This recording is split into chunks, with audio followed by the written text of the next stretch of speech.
they had these flamethrowers. Oh, yeah. They Talked about that. They had individual flamethrowers, and those boys were '1 targets because the Japanese did not like to be burned. Okay. And most people don't. And they was, Sure. those boys that had the flamethrowers had a big, pretty good sized tank. Oh, yeah. On their back. Sure. And you could hear those things. They had kind of a scream to them. I guess whatever was forcing the napalm out. Sure. Was making a kind of a scream on it. And then they had, for the big caves, they had tanks, flamethrowers. Oh, wow. And man, when they let go, I mean to tell you, it sounded like there was a scream, and then you see that flame come out and then go down.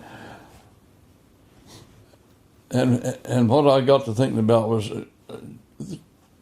2 or 3 times, when you see somebody coming out on fire, oh yeah, that's not the most pleasant day of the deal. Lord, yeah. When I sat down again with my friend Bob Hackley, who's a 95-year-old World War II veteran, I'd only started beginning to think about 15-minute heroes and 15-minute miracles.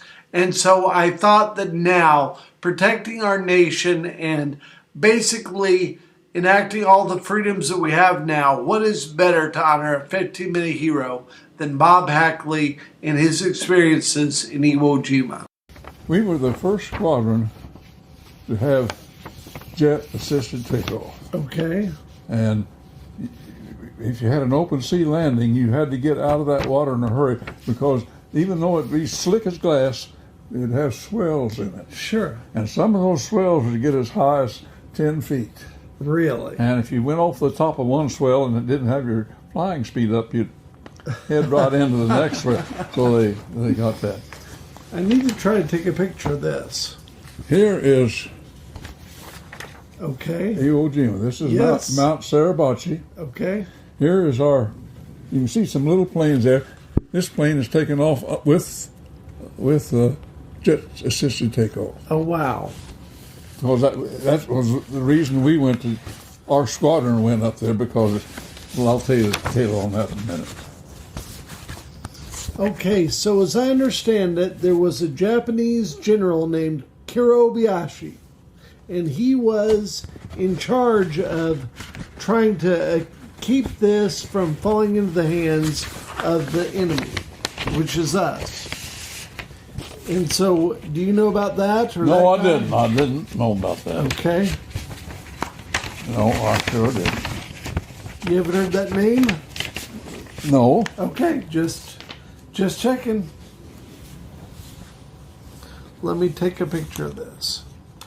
And so, Iwo Jima was one island out there, and it was about 36 days that it was having all the fighting on there. And so, Tell me about your role. Okay, well, we were stationed in Inuitak.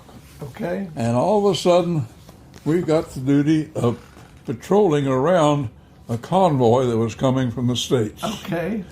And all of the ships there, except just a very few, were personnel ships. It was all men that they were bringing out. Uh-huh.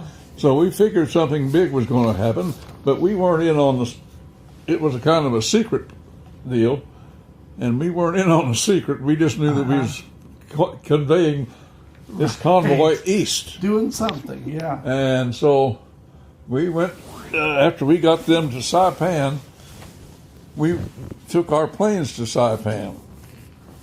And when we got to Saipan had a little town on it named Garapan. Uh-huh. And all of the women and children had gone up to the mountain and jumped off the cliff and killed herself. Uh-huh. The Japanese had convinced them that they was going to be raped, killed, and all that kind of stuff. And I guess they really piled them up. I didn't go up there. Some of the guys did. I just had to know it. I didn't care about going and seeing some people that's jumped off of the cliff. Exactly. And I'm sure they weren't buried because nobody was there to bury them. It was too much fighting. Anyway, we got that. Then the skipper called us and he said, "Now, fellas," he said, "we're going to go someplace." He said, "We've had kind of a nice war so far." And he was a kind of a nice war. Yeah. Well, we just done. Actually, we wasn't in Sure, in yeah. the really fighting part of it. We went up the wake and they'd shoot at us once in a while, but they were about like me shooting pistols. They couldn't hit anything. But we had only lost one crew, and we lost them in Hawaii because they got on a one engine deal. One of their engines quit on them, and they couldn't stay up, and they had to try to land in an open sea. And that is, open sea is awful. So anyway, at Saipan and Tinian, which was right next to Saipan, B-29s were taking off. And they were so loaded that at the end of the runway, it was a big drop cliff down to the ocean, but at the end of the runway, they would actually go out and drop. And you just hope they got their airspeed up before they hit, and they always did. But the problem was with the load they were carrying, and if they got into any trouble at all with Japanese fighters, or they had to have, they couldn't make it back. They lost several planes and crews, just run out of gas. Yeah. And there was no place to gas up. So, what's the deal? There's that island of Iwo Jima. Okay. It's got a runway on it. Yes. And that runway is long enough to handle B-29s. Okay.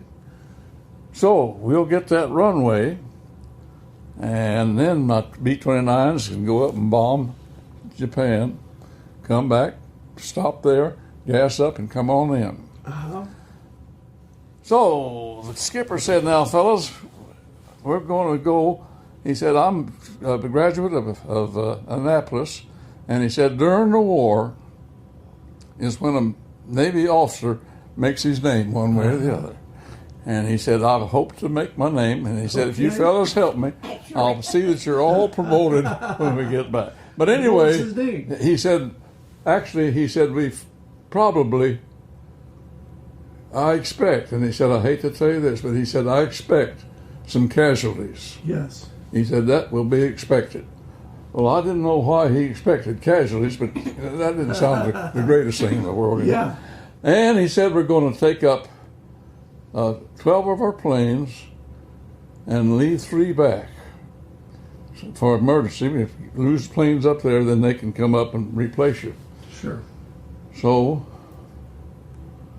he said the planes from 1 to 12 will go, and 13, 14, and 15 will stay here. Okay. Well, our crew was crew 15. And so we were going to stay there. And we were staying we weren't staying on the island because they were still fighting a little bit. Sure. I mean, there was a bunch of Japs that had hidden, and they was coming down in the nighttime to try to steal food. I mean, they were hungry and that kind of stuff. So anyway, we stayed out on a Hamlin, a carrier, or not the carrier, a seaplane tender. And we were out there on the deck one night griping and bitching that we wasn't going to get to go. Yeah. Now that sounds silly, but you know, the guys 19 and 20, they don't realize they can get killed. Sure. And they want to see the action. So we were all of a sudden in the dark. Of course, everything was dark. They're still sending kamikaze down, and so everything was dark, and we were just talking and complaining, and all of a sudden, right behind us, Mr. Gates, who was our pilot and in charge of our crew, he said, "Fellas, what are you griping about?" And we told him, said, "We spent a year and a half training to go to war." Yeah. And he said, "We're going to go, and we're not going to make it." And we bitched enough. And he said, "Do you really want to go?" And we said, "Yes." He said, "Well, I'll see what I can do." And our pilot had been overseas. He'd already had one tour duty. and he was really highly respected. And they called him the Reverend. He did things right. Anyway, he went to the skipper and convinced the skipper that he ought to be up there with the younger pilots, which meant we got to go. Okay.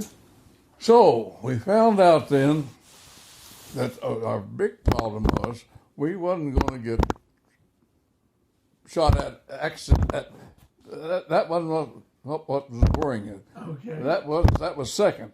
You'll get shot at, but don't worry about that. What you got to worry about, this was an experiment that the Navy was having with seaplanes. Okay. They had never sent a seaplane squadron any place that didn't have a place like an atoll or a bay or someplace that the water was fairly smooth. Sure. And this is what they called an open road deal that we was going to have. And what the open road meant, that meant open ocean. Really? You were out there. There was no place around Iwo Jima that they could land planes and have any smooth water. So that's where he said he was going to lose some planes and maybe have some casualties, and that's where he meant it. But the reason they picked our squadron was the fact we were the first squadron in that area to have jet-assisted takeoff. Okay. And if you was going to have sea landings, you had to have something to get off the water. You know, I told you the last time you was here, the guys went down to pick up a guy and they couldn't get off. Yeah, exactly. And they didn't have JTOW with them. But because we had JTOW, they sent us up there. And we was going to stay there. So we got up there, and we went up there just as the second wave of men were going ashore. Okay. The first wave had got in, and they hit this darn volcanic ash. Okay. And I mean, it was almost like a snowdrift. I heard it was slick. They couldn't move. And they thought they was going to have to take them off, but they had never made plans to take them off. The Marines had one deal. They'd put the guys on the beach and then pull out. But you can't swim back. You had to fight. Right. So anyway, when we got up there, they didn't know exactly what they was going to do, and they wasn't moving, and it's putting more people right behind them. And it's my understanding, I am not certain on this, but I've read someplace, and I would almost bet it's right, that there was more Marines killed on Iwo Jima than on all the islands before. I think that's right. And only the big battle in Japan it was something. So anyway, we get up there, and oddly enough, for some reason, they didn't have any problem with our planes landing. A few of them had hit the second swell, and we didn't lose any planes, but we had two metalsmiths with us, and they was busy as the devil, kind of like patching a tire. Yeah. Putting a piece of metal on and putting the rivets back in. Right. But anyway, in the mornings when we started to go, all the bodies in the squadron were to get out and be betting on how many. We tried to get 5 planes off every day. And our deal was to go north towards Japan because they thought, I say we, no, that's, that we stuff I was telling you about. They thought that there was a very high possibility and you just said that there was a high possibility that they'd want to keep that island. Right. And they'd be sending a bunch of ships down and that kind of stuff. Exactly. And they had a lot of caves that they had dug out. Yes. And I'll tell you about that in a minute. Okay. But anyway, they sent us, we practically all our 5 planes kind of made a shoot like that, a V, towards Japan. And we could see up forever. That was one thing about it. We were slow, and we didn't go very far because we didn't have the speed. 120 knots or 140 was maximum, unless you was in a dive, and you didn't want that, not one of the seaplanes. And anyway...